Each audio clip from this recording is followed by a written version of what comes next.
ஏற்கனவே மாநில தலைவர் சொன்ன மாதிரி நாங்கள் எல்லாம் இன்னைக்கு வந்து இந்த இந்த இந்த நோயாளிகளை பார்க்கறதுக்கும் அவங்க குடும்பத்துக்கு ஆதரவு கொடுக்க தான் நாங்கள் வந்திருக்கோம். இப்போ யாரையும் நம்ம குறை சொல்கிறதுல நமக்கு நோக்கம் இல்லை. ஆனாலும் நடந்தது ஒரு அரசாங்கம் இன்னும் அவங்க ரொம்ப எச்சரிக்கையாக இருந்திருக்கணும்.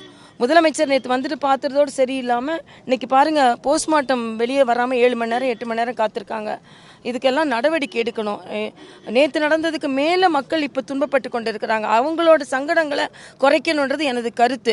வெளியே வந்தால் போஸ்ட்மார்ட்டத்தில் என்னோட பையன் பேர் இது, எப்போ பாடி வருதுன்னு கேளுங்க, என்னோட பேரன் பேர் இது, எப்போ பாடி வருதுன்னு கேளுங்கன்னு கேட்கும்போது இன்னொன்று, அங்கே ஒரு அம்மா பையன் குழந்தைய பாடியை பார்க்காம போனேன், அவங்க மயங்கி விழுந்து அதுக்கப்புறம் நான் உள்ள டாக்டர்ஸ் கூட சேர்ந்து ட்ரிப் போட்டேன். ஸோ இது மாதிரி நடக்கும்போது இன்னும் கொஞ்சம் அதிகாரிகளை அதிகப்படுத்தி போஸ்ட்மார்ட்டத்தை விரைவுபடுத்தணும்னு நான் கேட்டுக்கிறேன். இதான் நான் கேட்டுக்கிறது. ஏன்னா மற்றபடி மாநிலத்தில் எல்லாம் சொல்லிட்டாரு. இந்த போஸ்ட்மார்ட்டத்தில் இருந்ததுனால என்னோட மனது ரொம்ப வருத்தமாக இருக்குது. வெளியே வந்து அவ்வளோ பேர் காத்திருக்காங்க. அதனால் அதை கொஞ்சம் விரைவுபடுத்தணும்னு நான் கேட்டுக்கிறேன். எல்லாரையும் சந்தித்து பேசினேன். எல்லோரும் ரொம்ப வருத்தப்படுறாங்க. சரி, நடந்ததுக்கு மேலே போஸ்ட்மார்ட்டம் பாடி கிடைக்க கஷ்டப்படுறாங்கன்றது ரொம்ப மனது வேதனையாக இருக்குது. காலையில் என்ன சொல்கிறாங்க, இன்னும் கொஞ்சம் அதிகாரிகள் அதிகப்படுத்தியிருக்கணும்.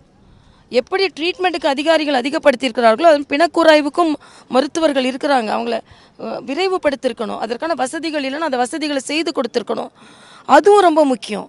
ஆக ஏற்கனவே அவங்க எல்லாரையும் இழந்து தவிக்கிறாங்க. வெளியே நான் வந்த உடனே அக்கா சொல்லுங்கள், மேடம் சொல்லுங்கள், 7 மணி நேரம் நிற்கிறோம், 8 மணி நேரம் நிற்கிறோன்னா இது சரியில்லைல்லப்பா. அரசாங்கம் இதுக்கு நடவடிக்கை எடுக்கணும். இல்லை, அரசியலே நான் பேசலைங்க. எனக்கு ரொம்ப மன வேதனையாக இருக்குதுங்க. இல்லை, அதுதான் நான் வந்து இதில் அரசியல் உயிரிழந்துட்டாங்க. யார் மேலே தப்பு இருந்தாலும் தப்பு தான். அரசாங்கம் இவ்வளோ கூட்டம் வருதுன்னு சிந்திக்கிறப்ப நானும் அட்மினிஸ்ட்ரேஷனில் இருந்திருக்கேன். ஒரு கூட்டம் வரும்பொழுது, ஒரு கூட்டம் நடக்கும் பொழுது சுமாராக எவ்வளோ பேர் வருவாங்க.